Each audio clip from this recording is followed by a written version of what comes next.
You're listening to the Inspired Legacy Podcast on the Edify Podcast Network. This is episode 72. Put God first. Hey guys, it's Mark, your host and founder of the Inspired Legacy. As always, this is the show that equips and inspires you to leave a godly legacy. Thank you for taking time to listen today. Real quick, business owners out there, entrepreneurs, anybody in charge of growing a business, you need to know about the content marketing experts over at Clixible. If you have struggled to clarify your brand's message and distinguish yourself from your competition, Clixible can help. They specialize in helping you discover your best story and share it in a way that not only provides legitimate value that builds trust and credibility, but it's a proven recipe for success and growth. So if you're in business and looking to grow your bottom line, there's no better long-term investment than a comprehensive content marketing plan from Clixible. Go to Clixible.com to learn how their team can help you. That's CLIXABLE.com, or shoot an email to hello@Clixible.com if you're interested in growing your business. Okay, and also, as always, if you guys have not yet done so, please take 5 minutes to leave an Apple Podcast rating and review for the show. Again, this just helps more guys find the show, helps us climb the ranks, and helps us get our message out to more men.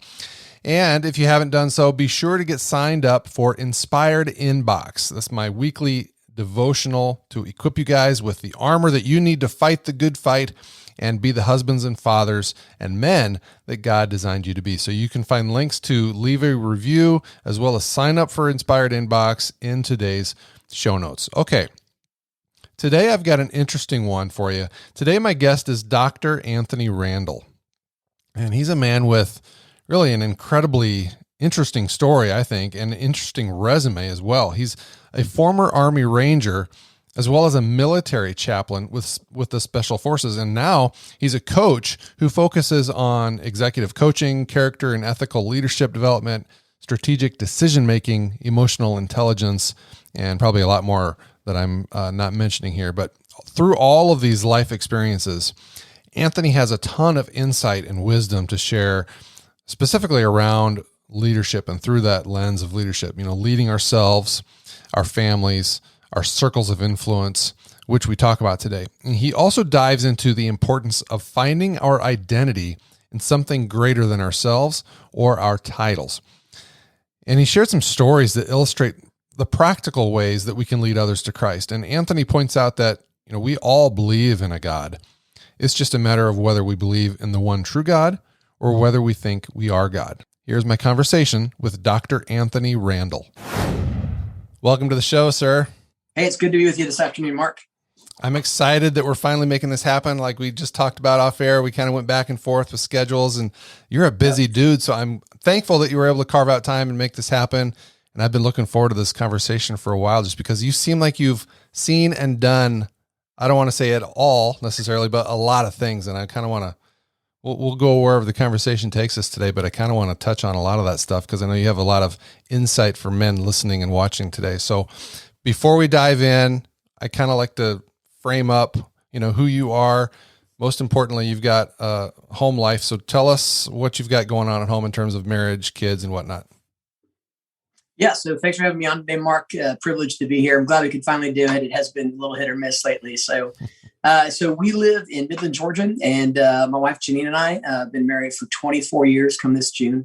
So we grew up together and known each other since the 5th grade.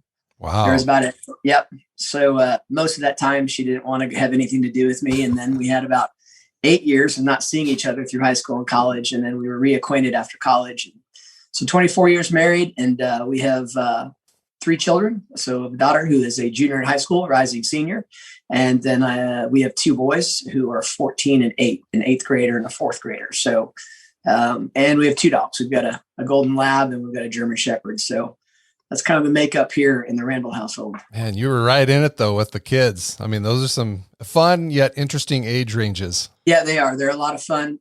Our daughter's quite an accomplished musician and vocalist, but she's really known for it at her school. She is a 3-year varsity letterwoman on the men's varsity wrestling team. So is that right? She wrestles men and women, and she's a very good women's wrestler. So she's looking at some college options right now. And then both of our boys are big baseball players, a lot of baseball. So, and then they both wrestle and do jujitsu as well. And my daughter does jujitsu as well too. So that's awesome. So them. Yeah. Yeah. That's a common theme with baseball parents that I talk to. It's like, you better be all in, because it's like practices, tournaments. I mean, it just kind of consumes you. It's not a bad thing, but it's time consuming. No, it's a lot. I coached for several years, so I enjoy it. So we had, I think last weekend we had 3 doubleheaders, a little league game. And then this week we've already had a little league game and another middle school game. So it's good times. So, okay. I'm curious. I'm going to throw you off guard here. I didn't plan to go here. And if you don't want to talk about this, you just give me the secret hand signal, but I'm just curious, with your daughter as a wrestler, I got zero problem with girls who want to wrestle and compete against guys doing so as a girl. What are your thoughts on all that? And I wonder if your daughter has ever talked to you about that too. Yeah, it's an interesting question. I've spent, just retired from the military and spent, almost 25 years in the military. And, and when I went to West Point, I saw a lot of my female classmates. They every single day strive to do it better than anyone else. And I have some classmates today that they've had phenomenal military careers. They do phenomenal things in the corporate world. And so joining the military and being in the military, for me, I've always seen men and women who have a common goal and a common mission. And I had the privilege back 2013 and 2015. I was the brigade chaplain for the Airborne and Ranger Training Brigade, where we run the Army Ranger School and the Army Airborne School. And that was when we integrated women into Ranger School to meet the same standards that the men do, and to go through that rigorous course that has a 37 to 40% graduation rate. So, and I've had the privilege to serve with women in the military and the corporate world for years. So, So for me, when she came to us her freshman year of high school, and I've had all my kids train in the martial arts since they were 5 or 6. And she sent me a picture one day of the PowerPoint slide that said, "Come out for the men's wrestling team." And I said, "Do you really want to do that?" And she says, "Yeah, Dad, that's what I want to do." I said, "All right." I said, you're I always say this cautiously, but, understanding what it is, you're walking into a man's world. So make sure that as you walk in there, you carry yourself the right way. And I said, "Listen," I said, "you have 2 ways you can approach this. You can walk in there and be like, 'Hey guys, I'm a girl and I'm here to wrestle.' I said, and they're going to treat you that way. I said, or you can walk in there and walk on that mat with your jiu-jitsu background and walk on that mat with a firm handshake and look them in the eye and say, 'Hey, I'm here to wrestle and be one of your teammates.'" And she chose the latter, and she has excelled the last 3 years. She now wants to go into the military and go that path. And so I'm super proud of her. I'm super proud of her, finding some glass ceilings and busting through them. So, she has done a phenomenal job, and she's earned the respect of her teammates and her coaches. So for me, the policy that the military's put out there now, and some of the different issues going on in our country, can strike up some pretty hotly contested issues. Yeah, for sure. For me, I would just tell dads, whether you have boys or girls, just raise them up in the ways of the Lord, and raise them up that their identity is in Christ, raise them up as men and women of character. And, the environments are always going to change, but if you know who you are and you know what you've been gifted with, go out there and cry. Amen, man. Well, I have to say that just hearing that story, kudos to your daughter.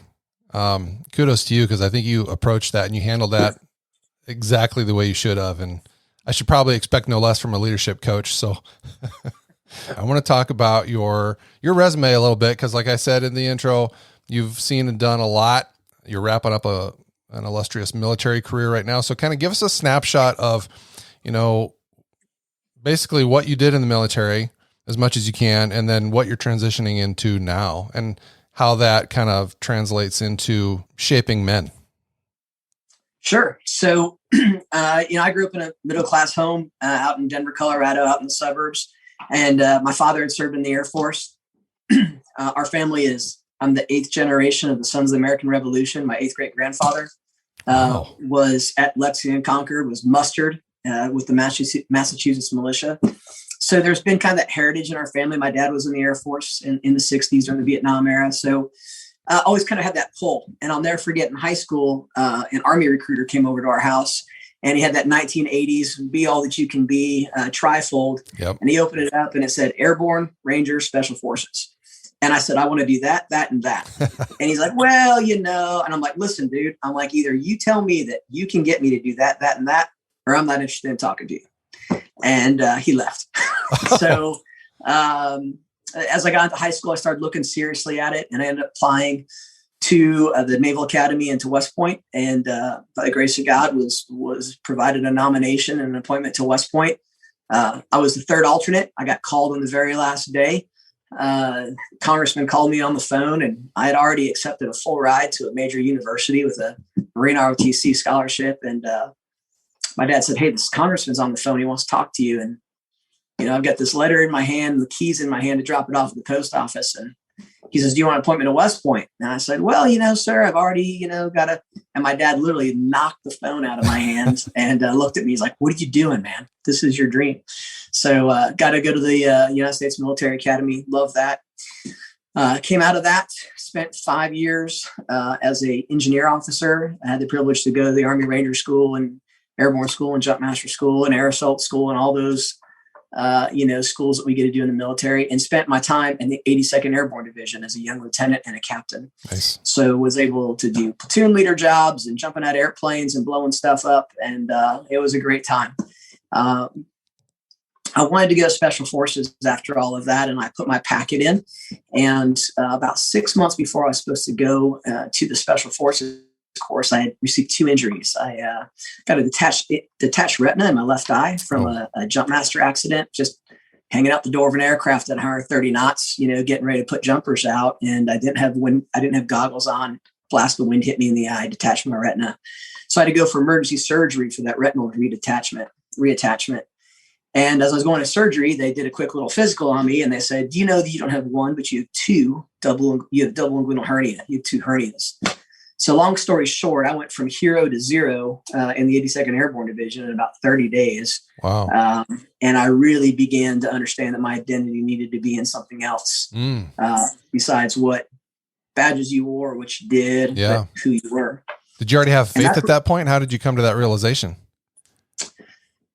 Because God physically broke me. I mean, I was pretty overconfident guy, and, God literally had to take my legs out from underneath me to get my attention. And so I ended up not being able to go to the Special Forces community. It became real bitter. I got bitter with God. Yeah. I got bitter with the Army. My battalion commander, I was laying on my couch on convalescent leave with a gas bubble in my eye. And he had our adjutant officer, who was a good friend of mine from the academy, call me up and say, hey, can you get to Korea in 30 days? And I'm like, what are you talking about? And he said, the battalion commander doesn't think that you're worthy enough of being a paratrooper or being in the airborne anymore. He wants you out. And I just come back from a 6-month deployment, and this guy was going to send me to Korea for 12 months because he didn't think I was qualified anymore to be a paratrooper in the 82nd. Fortunately, a couple of guys stepped in. That never happened, but that made me pretty upset.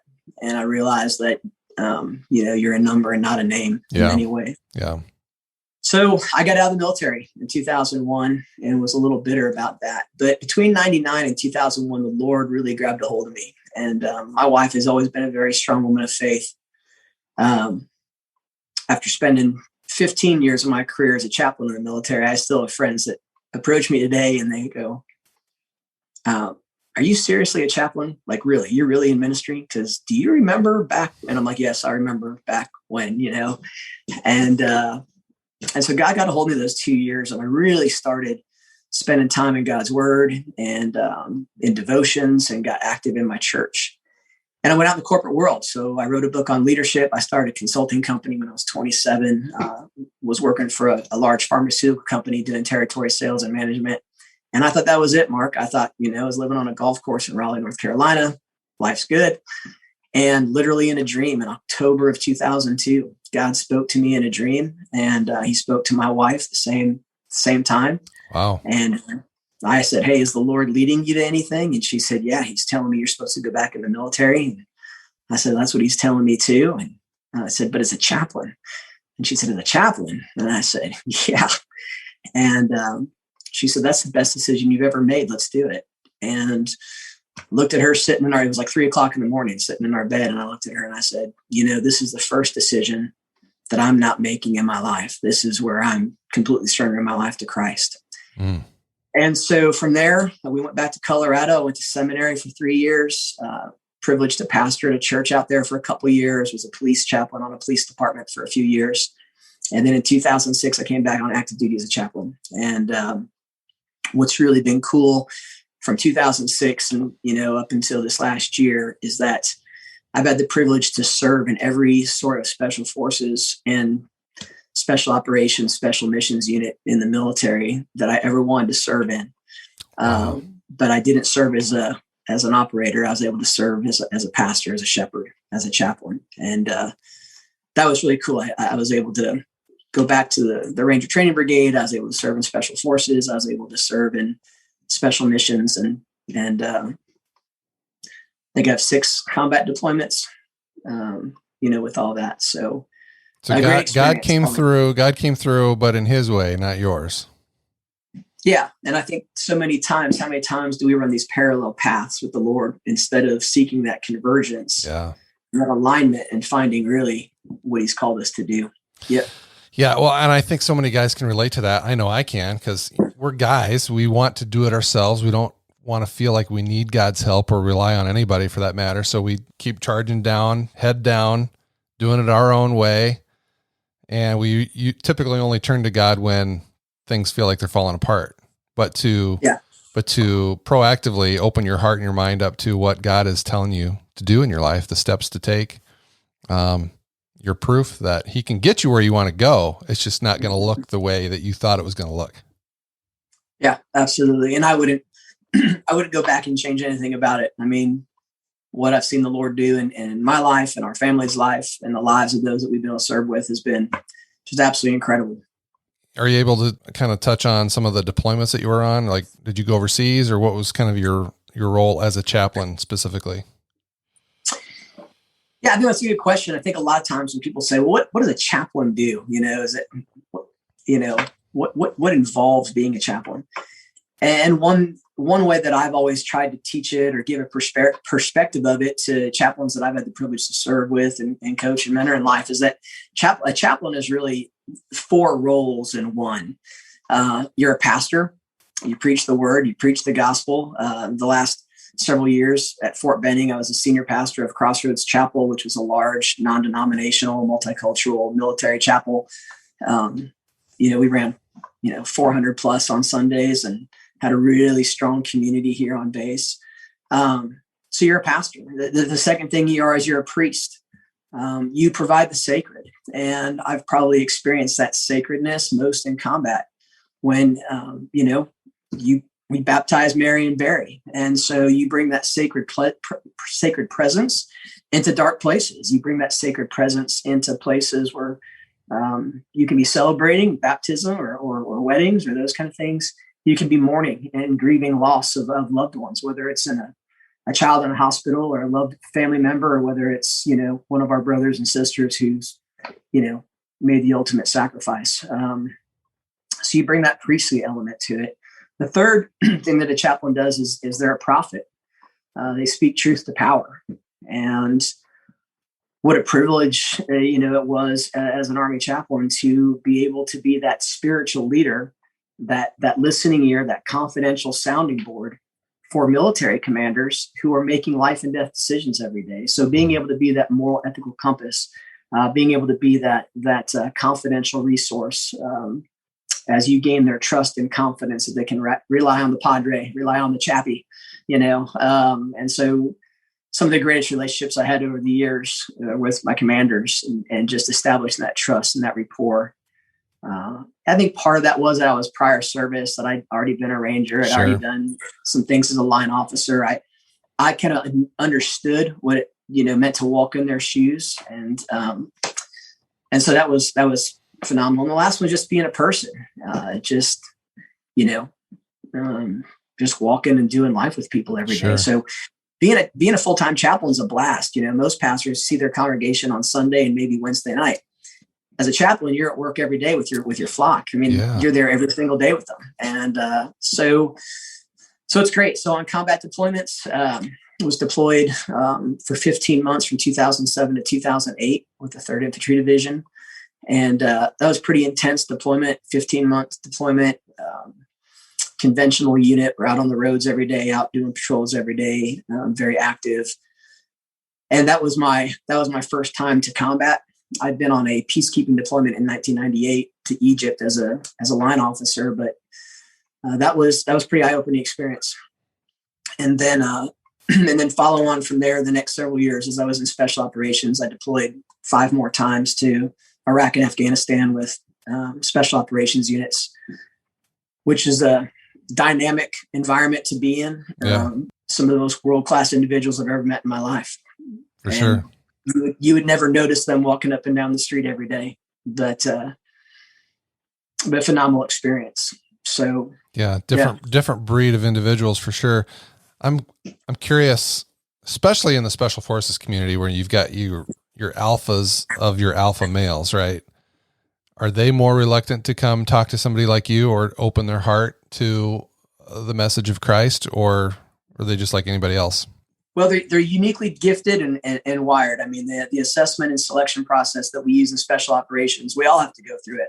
When I went to it, I was assessed as well, and I had to fill out, all these different bubble sheets and psychological evals and, being interviewed by people. And so they're not looking for the best people. They're looking for the right people. Right. And there's a lot of people that are highly, highly qualified, but they may not be the right fit for different organizations. And so one thing that the corporate America can really pick up from the special operations world is how we assess and select folks. So, there's certain character attributes that we look for. There's certain psychological makeup that we look for. And really many times it's those soft skills that are so much more valuable, maybe the hard skills. I can teach you the hard skills, right? So I think sometimes we get overly excited about the hard skills that people have.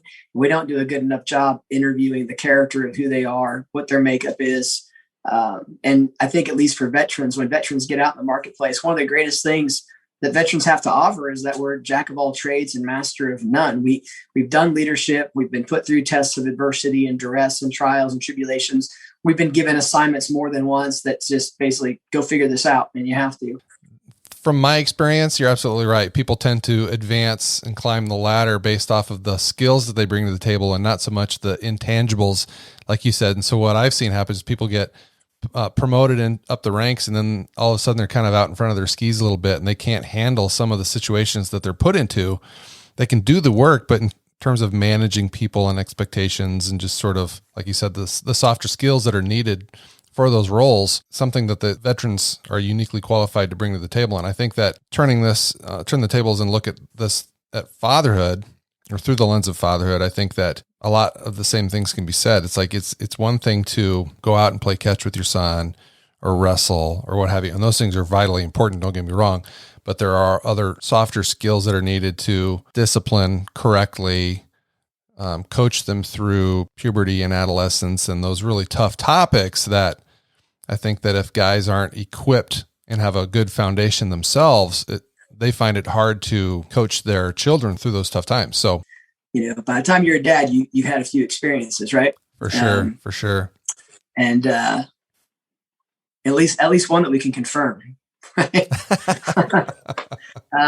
We've all had experiences, and so we take those experiences and we take the lessons that we've learned in life, and we try to impart them on our children, right? I mean, whether it's Deuteronomy 6 and the Shema to raise our children up in the way they should go, to as our Jewish brothers and teach their children every day to say the Shema, to worship one Lord and one God, and to do those things, to teach them when we're walking and we're talking, when we're sitting, when we're eating, those kind of things, or whether it's to go to the New Testament with the Apostle Paul and talking about children obeying their parents, and talking about fathers not reacting in anger but reacting out or acting out in ways of character that men of God should respond. We have all these different parameters in Scripture, don't we?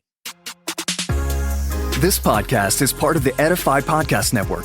Edify is a faith-inspiring app that brings together thousands of the best Christian podcasts in one place for your listening enjoyment. Cut through the noise and grow your faith by diving into the world's top Christian podcasts today. Download the Edify app for free from the App Store or Google Play, or by going to edify.app. That's EDIFI.app. Through your experience as a chaplain, primarily, but even before that, have you found that there are practical approach that works well when it comes to spreading the gospel and sharing the message of Christ with guys who are, again, are rough and rugged and they can do it themselves and they don't need God? Like, how do you break through? Have you found a good way to like break through to those guys?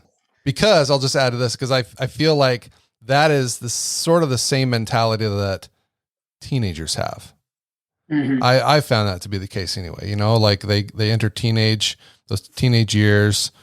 They feel invincible. They feel like they know everything. They don't need to listen to mom and dad. They certainly don't need, God. God is cheesy and lame. It's like, it's sort of a similar barrier that you've got to break through. So what insight and wisdom do you have to share around that? A gentleman that mentored me about 15 or 20 years ago, a guy named Dr. Chuck Stecker, I once heard him say, he said, everybody believes in God. And he said that in a pretty public domain. And I'm sitting there going, all right, this should be interesting how this plays out. And he goes, everyone believes in God. And the room got kind of quiet. And he said, you either believe in a God or you believe you are God. Ah, yeah, that's true.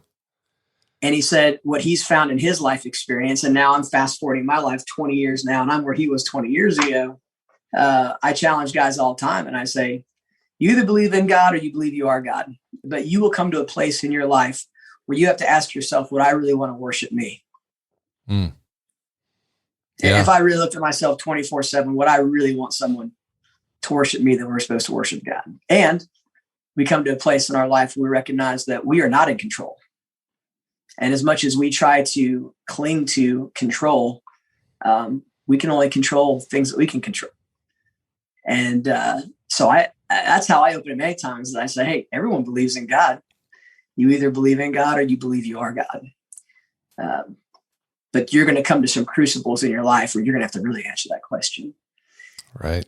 I think breaking through with men in ministry is really just initially creating relationship. And creating an authentic bonding relationship. And I've done martial arts for 20 years and I was a ranger. I've done all those kind of things that kind of give me that,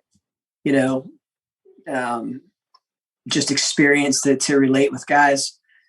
But I'll just give you two quick stories of that maybe might help a guy out there today. I remember when I was a pastor out in Denver 15, 16 years ago, we had a guy would show up every Sunday, drop his wife and kids off at the front door, and he'd sit in the parking lot and wait for them. Oh, wow. And so he did this for a few weeks. And so Sunday, I went out there and I talked to him and I found out he's actually in the Army and he's stationed there in Denver. And so we struck up a conversation and, I invited him inside. He's like, no, I don't do that. And then the next couple of weeks, he came inside and because I told him we had a coffee bar and, hey man, why don't you just grab a cup of coffee and sit in my office instead of sitting in your car? He's like, all right. So grabs a cup of coffee, sits in my office. You see some of the stuff I have on my wall. We start striking up, an Army conversation. And for several weeks, maybe even months, he would come to church on Sunday and he'd stand in the foyer and he'd drink his coffee. Well, we broadcast the sermon out into the foyer and our senior pastor is an incredible pastor. You should have him on your show sometime, a guy named Dennis Jeffrey. Mm. And one Sunday he's like, I don't do all that music stuff. I don't do the music thing. He said, but that guy, he says some really good stuff. And I said, well, why don't you come into the sanctuary then after worship's over? Just wait for the music to stop and then come in and sit down and listen to Pastor Dennis. I might try that. And so he did that. And then he started coming to the entire service. And then one day Todd gave his life to Christ and I had the privilege to lead him to the Lord. And then had the privilege to baptize him. And he went on to finish a successful career in the Army. He retired as a first sergeant or a sergeant major, I think. But that was an 18-month journey. It was an 18-month journey of me developing a trusted and authentic relationship with another man as a man of God. And I think we do this as guys a lot. we're always sniffing, right? Yep. We're always sniffing. And I'm going to assess you each and every day. And whether people like it or not, and we say this in the special operations community all the time, you're being assessed every day. Every day you're being assessed. I tell my kids that all the time. You're being assessed every day you get on that practice mat or that ball field. You're getting assessed every day you're in the classroom. When you meet somebody in church or in town and you give that firm hard handshake, realize you're being assessed. That person is reading you and assessing you, making possibly a split second judgment. Right. So we do that all the time with each other. That took 1.5 years to build that relationship with Todd, but was it worth it? Absolutely. It was worth it. I'll just share one other one with you. And this comes from the special operations community. And a good friend of mine, he lived next door to me. He has spent his entire career in that community as an operator. And, I'll never forget one summer, I was not in his unit yet. I was in another unit, and was just helped him build a patio on his back of his house. And I am not a home improvement guy. Like when I say build a patio, like I held the hammer and the beer, you know what I'm saying? And whenever they needed one or the other, I gave it to the guys, right? I'm not a home improvement guy. So, but we built this amazing relationship, deployed a couple times with him. Once we were in the same unit together, went through some difficult times together with losing some mates. And I'll never forget one night sitting on the back of his porch. We would do little campfires or whatever. And sitting there having a glass of bourbon and a cigar like we like to do. And, I tell people, people say, you're a pastor and you like bourbon and cigars. And I'm like, well, I've probably shared the gospel with more people over bourbon and cigars, and some people might have shared the gospel. So be careful not to judge. Yeah. But, and I was just sitting there, and he looked at me. He said, you know why you're sitting on my back porch? And I said, no, why? Outside of just, this is what we do. And he said, because you wanted to be my friend before you ever wanted to become my chaplain. That's powerful, man. And so it goes back, I think, to the character of who we are. Yeah. Right. Those are great stories, great examples of how we do, I think, both with men and men, and even our children to a degree, boys probably more than girls. We do life side by side, right? Rather than face to face through experiences. And whether we're leading a guy to Christ or our own family, we have to remember that it's going to take time, but it's going to take some intention as well. And that's not going to just happen. And I love the slow, methodical approach you took with that guy who started out in the parking lot and then 18 months later found himself getting baptized, giving his life to Christ. What a great example of doing it with intention. Like you had a plan when you went out there, right? Oh, yeah. You had a plan, but you gave it time and you related with him, got on the same page, and you just built a relationship. And then over time, in his time, he felt comfortable. He trusted you, and he was ready and willing to take that next step. And so I think those are two great stories that illustrate kind of how we can approach our inner circle of friends, as well as maybe even kind of lead and guide our family as well. That's outstanding. Yeah. And I mean, as a pastor, if I had the opportunity to preach the gospel on a Sunday morning and people, hear the word and receive the word and are saved by grace through faith in Christ and the Holy Spirit does a new work in them, absolutely. And are there people gifted with that? Absolutely. We all have different giftedness.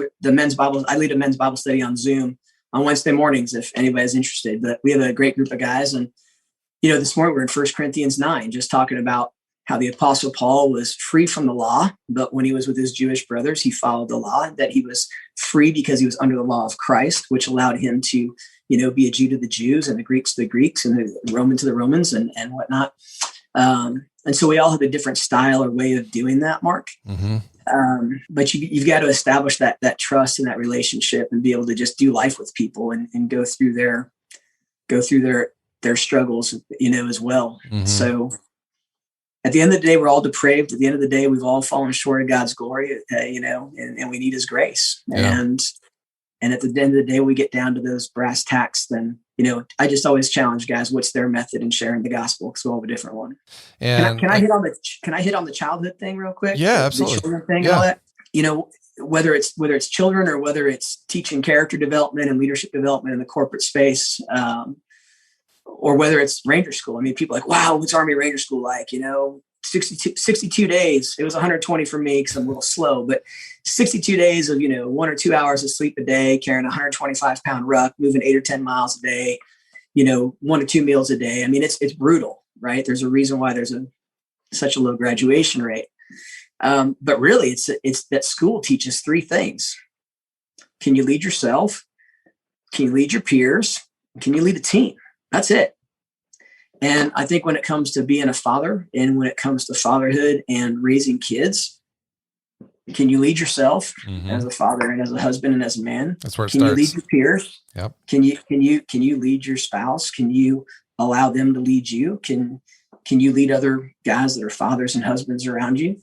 Can you lead a team? Can you lead your family? And I teach my kids the same thing. Hey, listen, if you want your teammates to follow you, you have to lead yourself. Leading your peers is the hardest thing to do. So you need to choose leadership over likership, because right now, whether you're a teenage boy or a girl in high school, or whether you're in the marketplace, you every single day have to choose whether you're going to use likership, which is, that's a dead end, or leadership, and recognize, people are going to like you 100% of the time as a leader, and that's okay. You have to know who you are. And then leading teams is about inspiring and encouraging others to lead. I mean, that's organizational leadership, right? One person can really only influence about 200 to 300 people, So, how do you build up other leaders and empower them to lead great organizations? So when I teach ethics and character development, I just talk about the 3 questions. Who are you? Why, what gives me the reason to trust you? What are the character traits and attributes you bring to the table? Who are you? Who are we? Because we all want to be part of something bigger than us. So what ethos or what structure do we adhere to? Do we follow those rules and principles and virtues? And then the third one is who benefits from us? Because people will either benefit or not benefit from who we are individually and who we are collectively. And if I know who you are, then I also can understand how you make decisions. If you know who you are, you know how to make decisions. And then that's reflected in your leadership style. And there's many different kinds of leadership styles, So I try to help people identify their primary and secondary leadership styles, and then also try to help them identify maybe 1 or 2 other styles that they've never considered before that would be helpful. I'm curious. I teach it to my kids.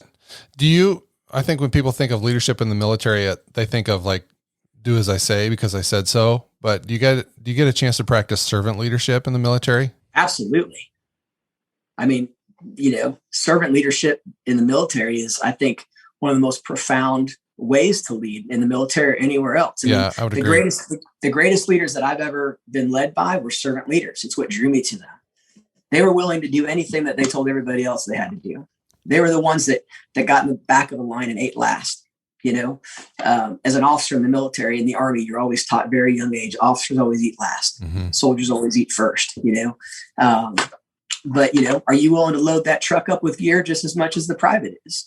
And when you demonstrate that kind of leadership, soldiers and non-commissioned officers and subordinate officers, they take ownership. Hey, sir, hey, Sergeant Major, we got it. No, I want to help. No, we got it. We understand you want to help. We love you for that. We'll do it, but just having that heart to do it. Very few places in the military, I think, are this knife hand, knife chop, do it because I said so. That's one of the greatest things about the United States military is there's an old wives' tale of late 80s, early 90s in Berlin, where there was a Russian general from the Soviet Union and an American general. And they had a real quick conversation. The Russian general looked at the American general and said, "I'm so glad we didn't fight you in World War III because we're scared to death of you guys." And the American general said, "Are you kidding me? You guys outnumbered us like 10 to 1. We were waiting for the great Russian horde to run over us in Western Europe. Our whole strategy was to fight in retrograde as we retreat backwards. Why would you be so scared of us?" And the Russian general said, "Because I've studied all your tactics. I've read all of your manuals. I've read all of your doctrine. And you guys never do what you say you're going to do." He said, "And that's because you teach people how to think and not what to think. You allow that lowliest private to know the mission and that lowliest private is expected to accomplish the mission if everybody else in his command is unable to do it. And in the Soviet military, it's not like that. They are told what to think, and they are told when to do it. And so that autonomy, it's huge. I think, is something that empowers a unit. In special operations, you see that all the time. You see guys of like ranks leading each other.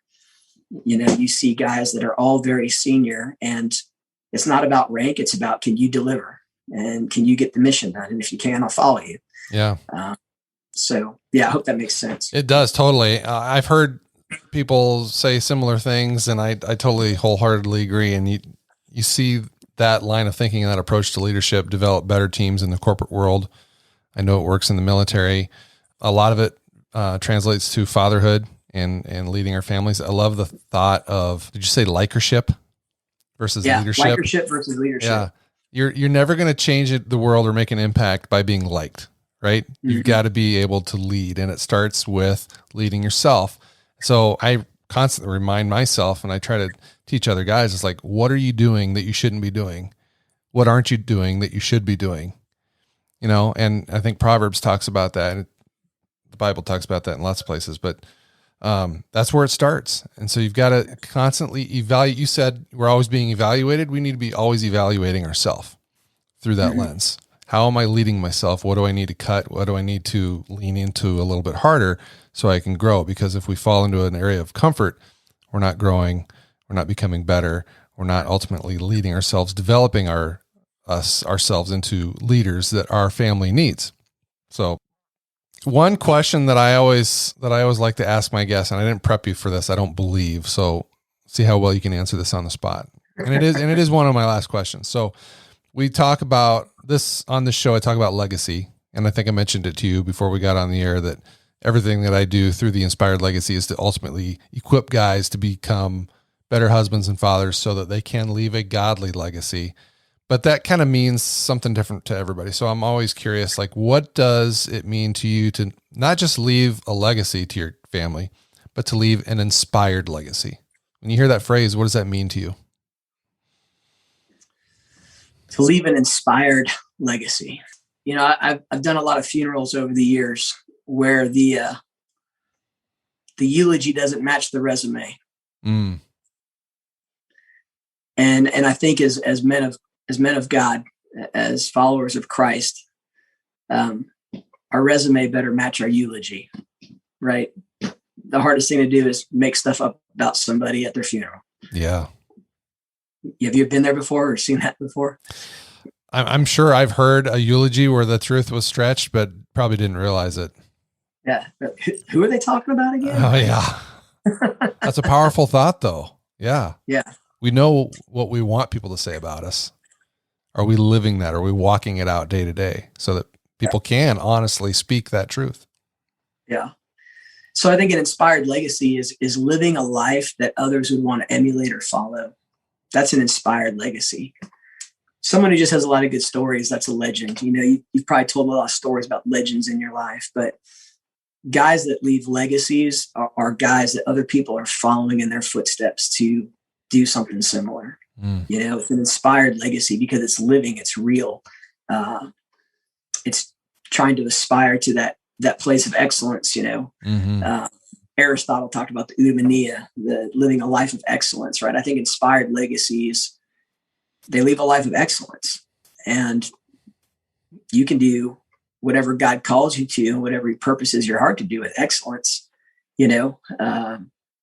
So for me, two of my older children are considering joining the military, I would consider it an honor for my kids to serve. If they don't want to serve, they don't have to, but this is very quickly becoming a family business in our nation. Less than 1% of Americans serve. Most people don't know that actually less than 23% of military aged citizens in our country, less than 23% of them can even pass our standards to be in the military. So we have a population today where 77% can't even make the cut. So, it's the numbers are few. So the fact that they want to serve is great. I think it's just modeling it for them every single day. Yeah. leaving an inspired legacy is helping them understand that all of us have a calling that's divine from God. All of us have gifts and abilities that were either created in us or God-given, or we're given opportunities to develop and shape those abilities. And go out there. Environments are always going to change. You're going to move on to different schools, different careers, different cities, different towns, different things in life. But if you know who you are and the calling that God's given you, and if you exercise the gifts and abilities that he's given you, then get comfortable being uncomfortable. Embrace the unknown. Yeah. And go out there and discover, whether it's my daughter wrestling or my son always talks about crucibles. Dad, I'm up against a crucible. I'm like, all right, what's your crucible? He's like, well, I love it. I'm working through a crucible. Teaching them that that's part of life. That's normalcy. So I threw my back out weightlifting Monday morning. I have 6 ruptured discs in my back, and my son and I, who's going on 15, he likes to lift weights with me now, and it's getting scary because he's starting to put some weight up. And my back just went out on me. It buckled. I hit the ground and, doing some squats, and, he checks on me, sees I'm okay. And I'm like, I'm fine, son. Just, I can't move my back right now. That's why I'm standing right now. And you see me moving around is because I'm loaded up on Flexerol right now and painkillers. So, but he looks at me and he goes, well, the good news is, he goes, that's the weight I was going to deadlift with. I'm like, well, thanks for your compassion, buddy. and I walk in the house, and my daughter, she plays guitar, and she was doing some Tom Petty, I Won't Back Down. And she's like, Daddy, that's your song. I won't back down. You're just always so relentless. And I want to do that too. And so, I think that's an inspired legacy, is when you inspire your kids to pursue that kind of stuff. I don't know. It's the Stockdale paradox, right? James Stockdale, longest held prisoner of war in Vietnam. The Stockdale paradox is you got to grab hold of the brutal facts in front of you every single day and not let go. And you also have to grab hold of the hope that you're going to prevail in the end. You got to have that constant tension.